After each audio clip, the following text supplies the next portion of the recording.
Hi, good day. We're now in the part 2 of our topic on cyberbullying.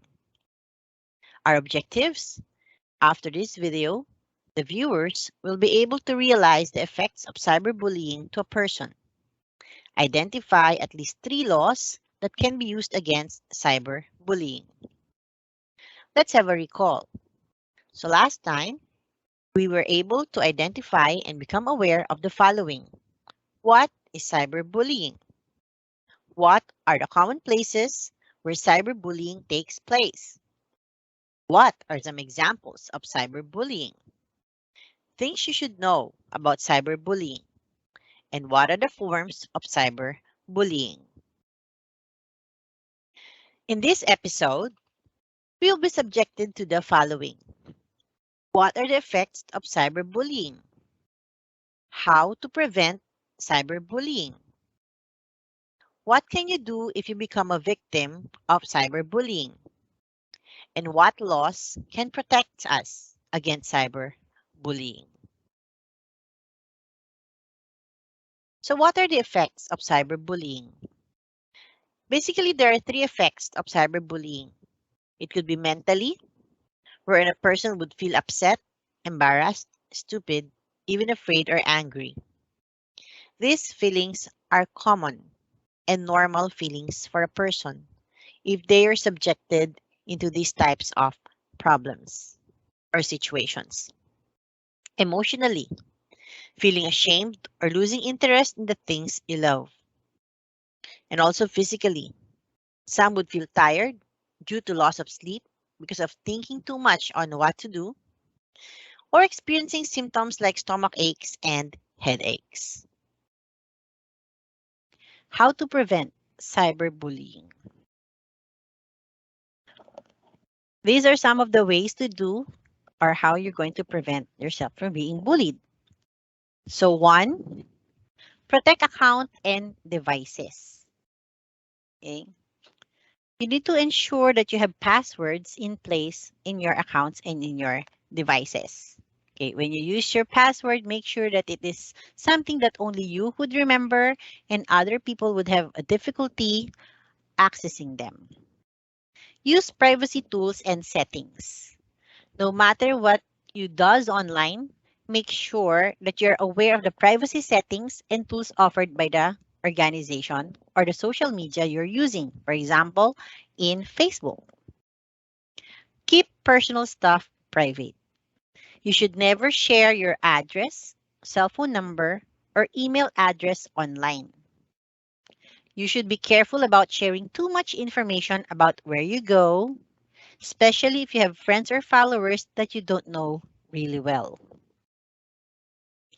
Always remember that people are not always who they claim to be online. Manage location sharing.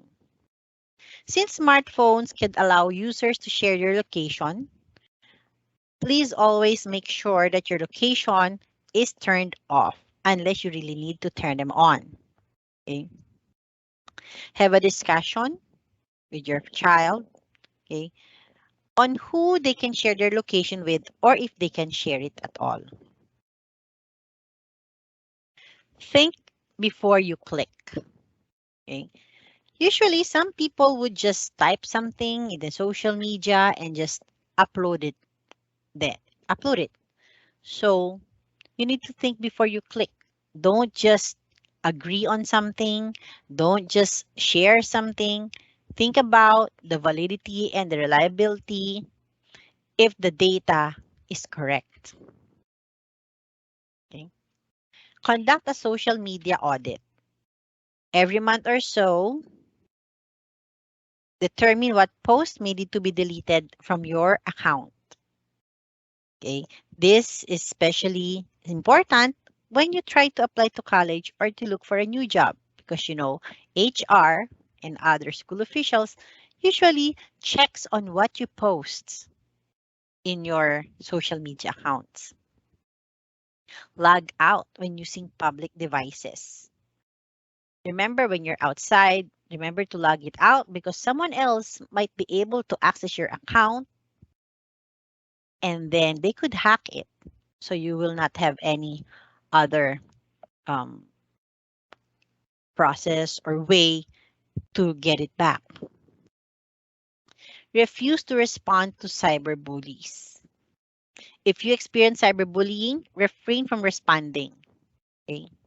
Do not argue, don't try to explain, or don't engage in any way with cyberbullies.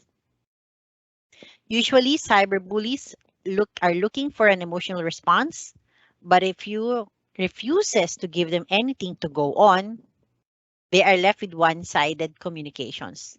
They will eventually stop.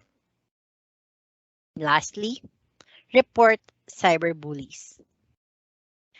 Make sure you know that you could always report cyberbullying. This includes not only telling you what is happening, but also letting the social media platform, the internet service provider, and any other necessary parties to know what is going on. You may even need to contact the school or the police to put an end to the harassment. For victims of cyberbullying, here's what you can do. Always inform somebody when you're being cyberbullied, harassed, stalked, or mobbed. You need a support group. You need someone to support you on your cause. Always keep a copy and screenshot of the hate messages, degrading images, and or videos using a browser where the URL is visible. Block the accounts of the people who are harassing you. When cyberbullied in social media, report the account, offending posts, photo, and videos to the service providers. If both the cyberbullied and offender are minor, bully is from the same school, report to the Child Protection Committee or the guidance counselor. Bully is from another school, report to the offender's school.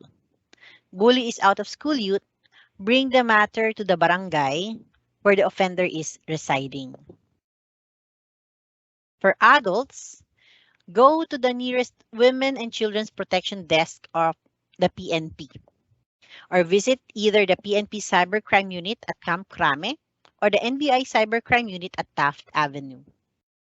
According to this news report, you can contact the National Bureau of Investigation at ccd@nbi.gov.ph or call 0285219208 with local extensions 3429 and 3497. What are the applicable laws in cyberbullying?